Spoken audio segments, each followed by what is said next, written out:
Nifty 50 तो हर कोई जानता है, लेकिन क्या उसे निफ्टी 50 के 50 शेयरों में निवेश का एक और तरीका भी है जो पोर्टफोलियो में बेहतर संतुलन ला सके? बात हो रही है निफ्टी 50 इक्वल वेट इंडेक्स की, जहां बड़ी और छोटी सभी 50 कंपनियों को बराबर वेट मिलता है। क्या इससे कॉन्सेंट्रेशन रिस्क कम होता है? किन बाजार की परिस्थितियों में यह रणनीति बेहतर काम करती है? और क्या लॉन्ग टर्म निवेशकों के लिए ये रेगुलर निफ्टी 50 इंडेक्स फंड का बेहतर ऑप्शन हो सकता है? आज इन्हीं सवालों के जवाब जानेंगे एक्सिस एएमसी के हेड प्रोडक्ट्स दिव्या मेनन से। दिव्या, गुड आफ्टरनून, स्वागत है आपका शो में। सबसे पहले आपसे जानना चाहूँगा कि ये इन दोनों इंडेक्स, निफ्टी 50 इंडेक्स फंड और Nifty 50 equal weight index fund, पहली बात तो इनमें बेसिक फ़र्क क्या है? तो अनुज, जैसे कि इक्वल वेट नाम में ही लिखा हुआ है, निफ्टी 50 इक्वल वेट इंडेक्स में सारे जो 50 स्टॉक्स है उनको इक्वल वेटेज दिया जाता है। सो निफ्टी 50 जो हमारा ट्रेडिशनल इंडेक्स है और निफ्टी 50 इक्वल वेट वो इसका थोड़ा हल्का सा वेरिएंट है।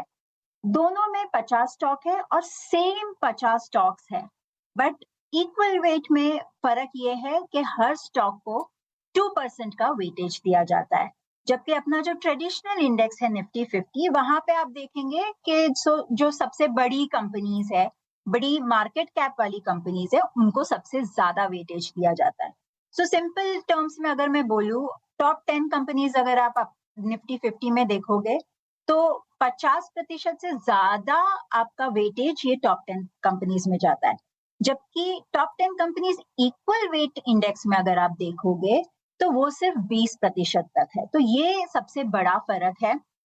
हर एक कंपनी को इक्वल अपॉर्चुनिटी देना, ये है इन्वेस्टमेंट ऑब्जेक्टिव हमारे निफ्टी 50 इक्वल वेट इंडेक्स का। हम्म, एक और अलग चीज है इस इंडेक्स में, जो कि ये है कि हर 3 महीने, हर क्वार्टर, ये इंडेक्स ऑटोमेटिकली रीबैलेंस होता है।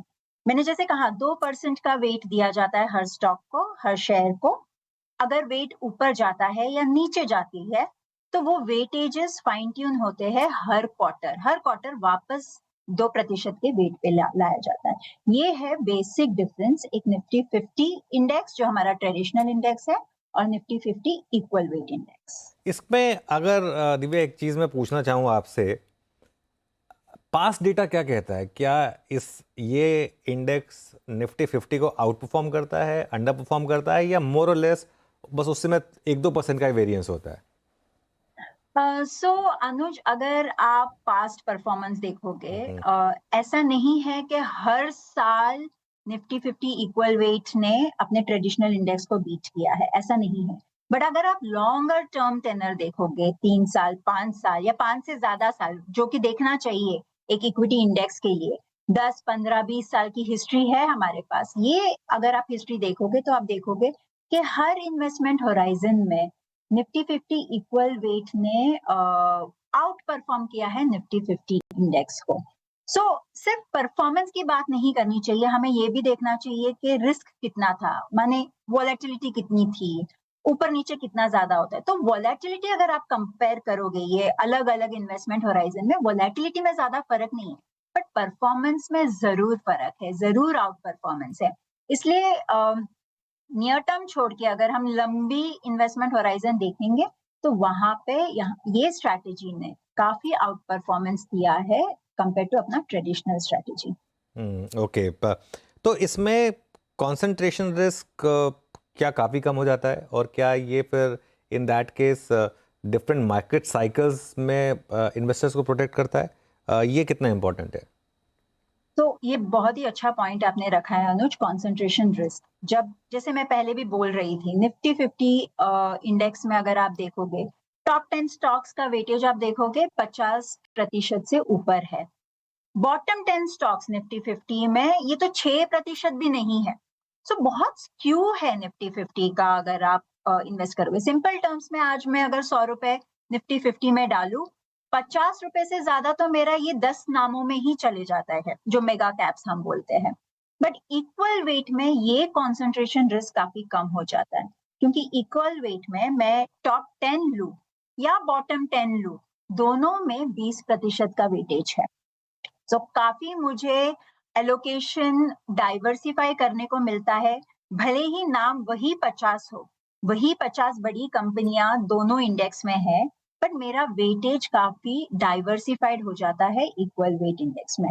इससे ये होता है कि अगर मार्केट में सिर्फ चुनिंदा कंपनीज में तेजी ना हो बट ब्रॉडर मार्केट परफॉर्म करे। आज जैसे हम देख रहे हैं कि ऐसा नहीं है कि सिर्फ मेगा कैप कंपनीज ही आउट परफॉर्म कर रही है, आउट परफॉर्मेंस काफी सारे बड़े अलग कंपनियों में से निकल रहा है। तो वो अगर आपको पार्टिसिपेट करना है जहां पे आप बिलीव करते हो, आपको ये उम्मीद है कि मेगा कैप नहीं अलग कंपनियां भी आउट परफॉर्म करेंगी, टॉप 10 नहीं अलग स्टॉक्स भी रोटेट करेंगी, अलग सेक्टर्स भी परफॉर्म करेंगे, तो ये एक बड़ा ही अच्छा अपॉर्चुनिटी होता है इक्वल वेट इंडेक्स को देखने का। तो जैसा आपने बोला कि हर साल डिफरेंट हो सकता है, कौन से किस एनवायरनमेंट में ये इंडेक्स आउट परफॉर्म करेगा और किस एनवायरनमेंट में ये इंडेक्स अंडर परफॉर्म करेगा? तेजी का मार्केट है और काफी सारे स्टॉक्स ऊपर जा रहे हैं, तो ये एक अच्छा सिनेरियो रहता है इक्वल वेट इंडेक्स को आउट परफॉर्म करने का, क्योंकि जैसे मैंने कहा कि इसमें बहुत सारे कंपनियों को इक्वल वेटेजेस दिया रहता है। सो अगर ऐसा एक मार्केट फेज है जो हमने कोविड के पहले थोड़े टाइम के लिए देखा हुआ है, जहाँ पे कुछ चुनिंदा कंपनीज ही परफॉर्म कर रही थी, ऐसे मार्केट फेज में equal weight index under perform करेगा आपके ट्रेडिशनल इंडेक्स से। बट लास्ट 5 से 6 सालों में हमने देखा है कि मार्केट में ऐसा नहीं है कि सिर्फ मेगा कैप कंपनीज में भरोसा है। आज क्वालिटी आप बोलोगे तो टॉप 10 नहीं, काफी सारे कंपनीज में आज क्वालिटी का एस्पेक्ट निकल के आ रहा है और इन्वेस्टर्स वो अप्रिशिएट भी कर रहे हैं। सो मार्केट काफी डाइवर्सिफाइड और ब्रॉड बेस्ड जो हम कहते हैं हो चुका है। तो ऐसे मार्केट सिनेरियोज में stock performances for equal weight index अच्छा रहेगा। ओके, तो इसको पोर्टफोलियो में कितनी जगह दें? क्या ये सिर्फ एक डाइवर्सिफिकेशन के लिए है या कोर पोर्टफोलियो का हिस्सा होना चाहिए? सो अनुज देखिए, मुझे तो लगता है ये एक कोर पोर्टफोलियो का अच्छा होल्डिंग हो सकता है। काफी सारे लोग ट्रेडिशनल वे में इन्वेस्ट कर चुके हैं, बट उससे मार्केट रिटर्न ही बनेगा।